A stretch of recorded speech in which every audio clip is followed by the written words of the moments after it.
As profundezas do oceano escondem segredos que a mente humana mal consegue conceber. Silêncios que guardam os ecos de uma civilização esquecida pelo tempo.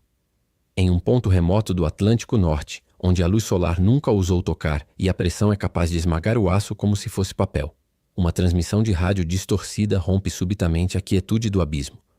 O som é uma mistura inquietante de chiados estáticos e uma melodia matemática rítmica, vindo de uma profundidade onde a vida biológica conhecida não deveria florescer.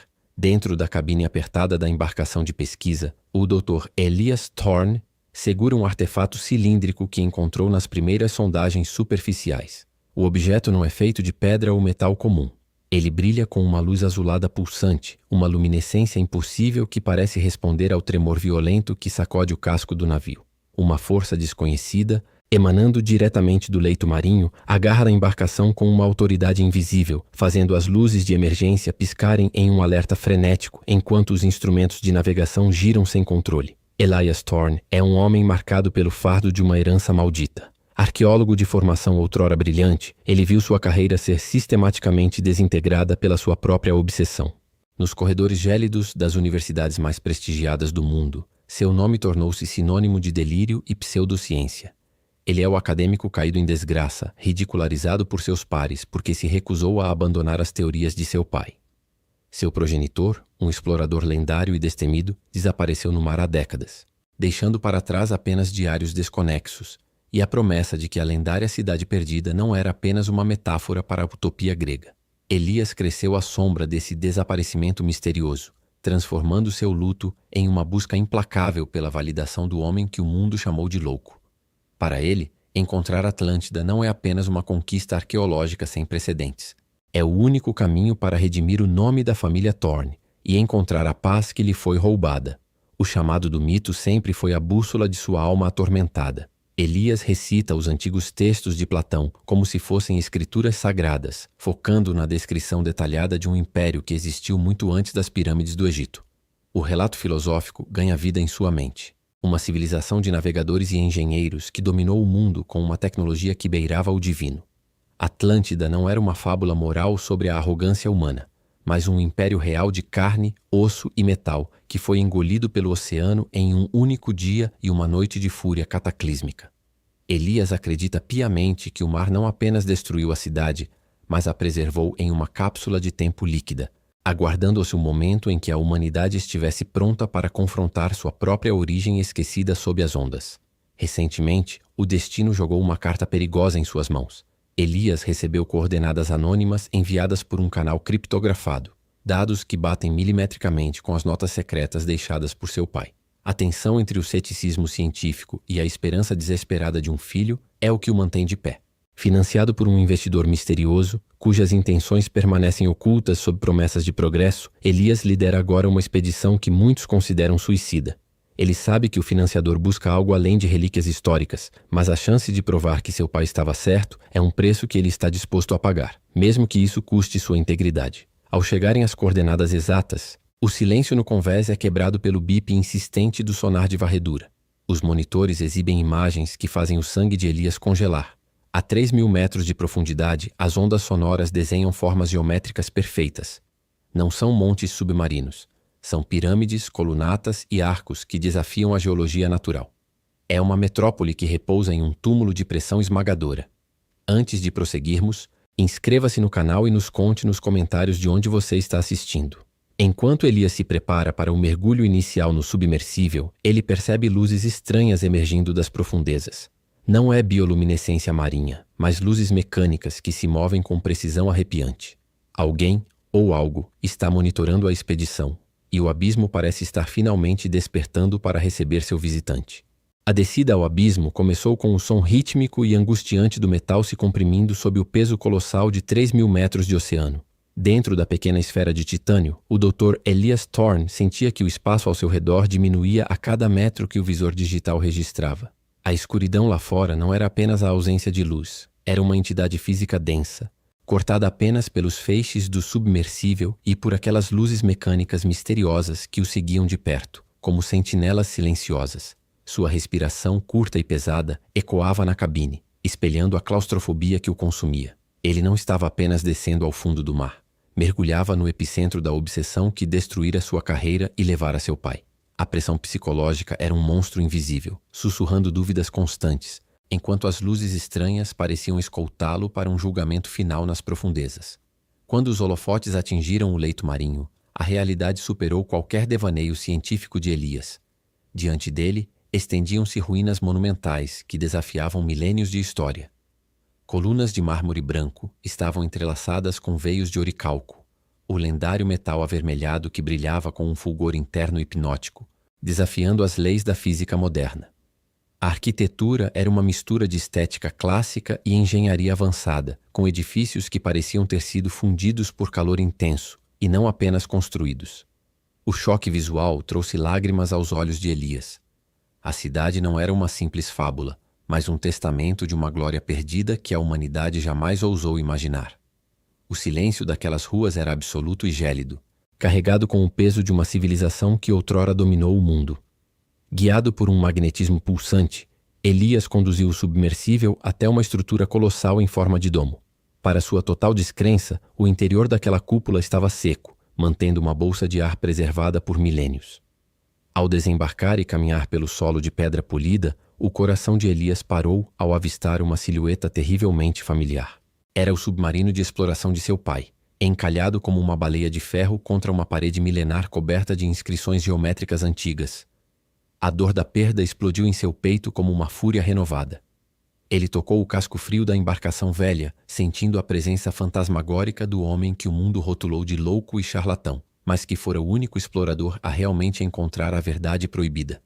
De repente, o rádio em seu cinto chiou e a voz fria do seu financiador cortou o ar sagrado daquele túmulo submarino. O homem revelou que não estava interessado em arqueologia ou na glória histórica. Suas palavras eram lâminas de ganância. O único objetivo da expedição era localizar o coração de Atlântida, uma fonte de energia antiga detectada pelos sensores. Ele não buscava museus.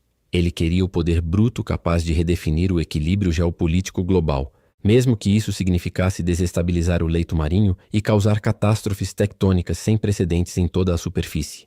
Elias percebeu com um horror paralisante que fora apenas uma ferramenta descartável para uma ambição muito mais perigosa do que qualquer mito. A traição era profunda, um abismo escuro e gélido que ameaçava engolir sua última esperança. Ignorando as ordens pelo rádio, Elias desviou o olhar para as inscrições nas paredes, que contavam uma história diferente dos relatos de Platão. A queda de Atlântida não fora um desastre natural, mas o resultado de um experimento catastrófico com a estrutura do espaço-tempo que rasgou o tecido da existência. Ao final do corredor, ele encontrou o que mais temia. O corpo de seu pai estava lá, sentado em uma cadeira de comando, perfeitamente preservado pela atmosfera única daquela cúpula. Em suas mãos rígidas, ele segurava um diário de couro aberto. Com os dedos trêmulos, Elias leu as palavras finais que mudariam para sempre sua percepção sobre a realidade. Elias, meu filho, Atlântida nunca afundou. Ela se escondeu de nós. E o que encontramos aqui não é um cemitério, mas uma prisão eterna que jamais deve ser aberta novamente por mãos gananciosas. As palavras do diário ainda queimavam nos olhos de Elias quando o chão sob seus pés começou a vibrar com uma força ancestral e violenta. O financiador, movido por uma sede de poder que ignorava qualquer prudência científica, havia ativado remotamente o protocolo de extração forçada do núcleo. O coração de Atlântida, aquela fonte de energia que pulsava no centro da cúpula com um brilho âmbar suave, mudou instantaneamente para um vermelho escarlate furioso, emitindo um som agudo que parecia rasgar a própria realidade. O sistema de defesa da cidade, adormecido por milênios, reconheceu a intrusão hostil e começou a ressonar em uma frequência catastrófica. Através dos monitores do submersível, o Dr. Elias Thorne viu o leito marinho se deslocar. A energia instável estava gerando terremotos submarinos que ameaçavam deslocar colossais massas de água, criando tsunamis capazes de varrer as costas de todo o mundo. Diante de Elias, o corpo preservado de seu pai parecia observar o caos iminente com uma serenidade triste e eterna. O arqueólogo tinha em mãos tudo o que sempre desejara para validar sua vida. O diário que provava sua sanidade e o corpo que traria o encerramento que ele buscou por décadas. Ele poderia carregar o pai para o submersível, levar as provas e emergir como o homem que descobriu o maior mistério da história da humanidade. Mas o custo dessa glória seria o despertar de uma tecnologia que a sociedade atual, em sua ganância desenfreada, não estava nem perto de conseguir controlar com sabedoria. Elias compreendeu. Em um estalo de lucidez dolorosa, que Atlântida não era um tesouro a ser exibido, mas um fardo pesado demais para os ombros da humanidade. A realidade daquela cidade era uma prisão necessária que jamais deveria ter sido violada por mãos ambiciosas.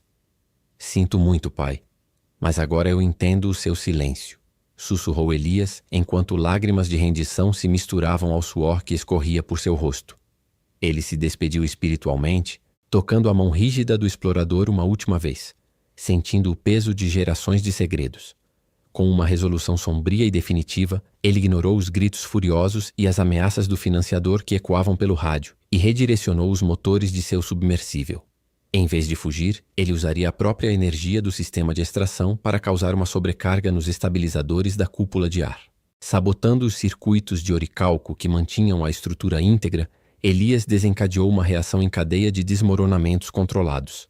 As passagens ancestrais começaram a ruir, e a estrutura majestosa de Atlântida foi sendo enterrada novamente sob toneladas de rocha e sedimentos, selando seus perigos para sempre.